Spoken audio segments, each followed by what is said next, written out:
आज हांव तुमकां गोवन आंबो टीक करपा दाखयता शेवट्यांचें. सो आतां रेसिपी स्टार्ट करुया. Welcome to baby's wonderland and हांव वचपी फेर्नांदीस. आज हांव तुमकां ही रेसिपी दाखयता. आमगे व्हिडिओ मातशें फुल्ली चोय, लायक कराय, सबस्क्रायब, कमेंट सगळें. So thank you.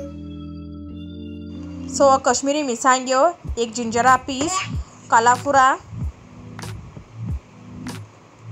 जिरे थोडेशे, मिरया कोणा, ओड्डीचो, तिकी,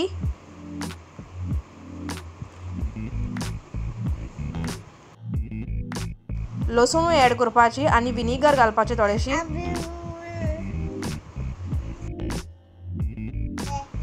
एक सायडीन तेल घालून ऑनियन सोते करपाचो, ब्रावन जात म्हळ्यार पासून गोल्डन ब्रावन.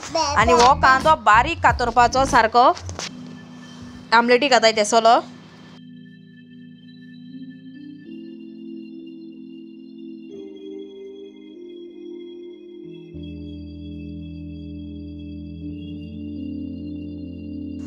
सो हांवें शेवट्या हें कोता, शेवटे हे थोडेशे आतां आळ्यान जाला रेडी. सो भाजपाचें मातशें वगत फ्राय करपाचें. आळ्यान भाजल म्हणटरी नुस्त्या ऍड करपाचें थोडेशें उदक घालून आनी उकळपाचें धांपून. एक 10 मिनट अशें उकळपाचें. उकळून जालें म्हणटरी रेडी जालें. सो म्हगे हो व्हिडिओ मातशें लायक कराय, फूल चोयाय. थँक्यू.